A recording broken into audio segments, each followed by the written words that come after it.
जय माँ चंद्रघंटा। पिंडज प्रवरारुणा चंडकोपास्त्रकैर्युता प्रसादम तनुते मयं चंद्रघंटेति विश्रुता। माँ दुर्गा की तीसरी शक्ति का नाम चंद्रघंटा है। नवरात्रि उपासना में तीसरे दिन इन्हीं के विग्रह का पूजन आराधना किया जाता है। इनका यह स्वरूप परम शांतिदायक और कल्याणकारी है।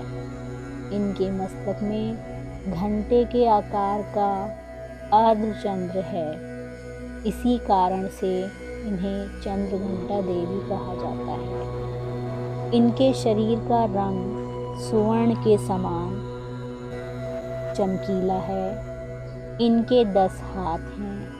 इनके 10 हाथों में खड्ग आदि शस्त्र तथा बाण आदि अस्त्र विभूषित होते हैं। इनका वाहन सिंह है।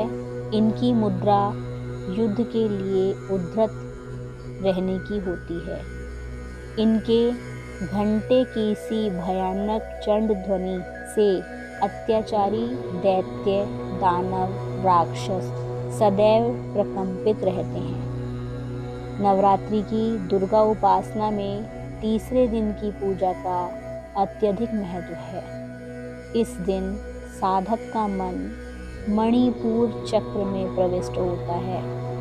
माँ चंद्रघंटा की कृपा से उसे अलौकिक वस्तुओं के दर्शन होते हैं, दिव्य सुगंधियों का अनुभव होता है तथा विविध प्रकार की दिव्य ध्वनियाँ सुनाई देती हैं। ये क्षण साधक के लिए अत्यंत सावधान रहने के होते हैं। माँ चंद्रघंटा की कृपा से साधक के समस्त पाप और बाधाएं विनष्ट हो जाती हैं। इनकी आराधना सदैव फलदायी होती है। इनकी मुद्रा सदैव युद्ध के लिए अभिमुख रहने की होती है। अतः भक्तों के कष्टों का निवारण ये अत्यंत शीघ्र कर देती हैं। इनका वाहन सिंह है। अतः इनका उपासक सिंह की तरह पराक्रमी और निर्भय हो जाता है। इनके घंटे की ध्वनि सदा अपने भक्तों की प्रेत बाधा आदि से रक्षा करती रहती है। इनका ध्यान करते ही शरणागत की रक्षा के लिए इस घंटे की ध्वनि निनादित हो उठती है। दुष्टों का दमन और विनाश करने में सदैव तत्पर रहने के बाद भी इनका स्वरूप दर्शक और आराधक के लिए अत्यंत सौम्यता एवं शांति से परिपूर्ण रहता है।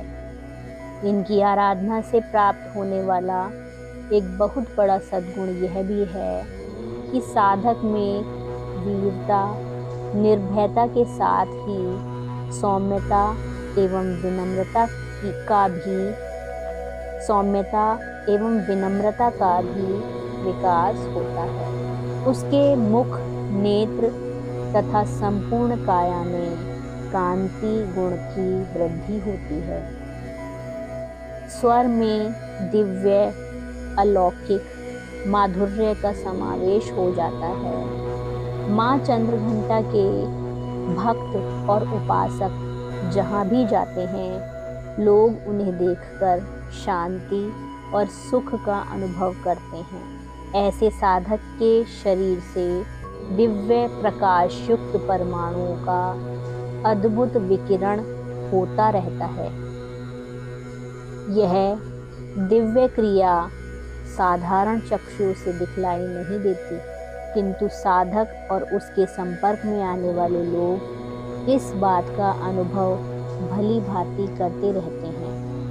हमें चाहिए कि अपने मन, वचन, कर्म और काया को विहित विधि विधान के अनुसार पूर्णतः परिशुद्ध एवं पवित्र करके माँ चंद्रघंटा के शरणागत होकर उनकी उपासना आराधना में तत्पर हों।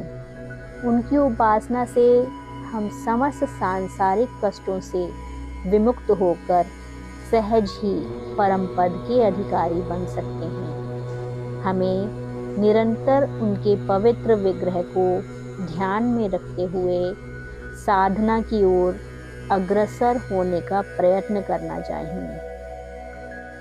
उनका ध्यान हमारे इहलोक और पर इहलोक उनका ध्यान हमारे इहलोक और परलोक दोनों के लिए परम कल्याणकारी और सद्गति को देने वाला है।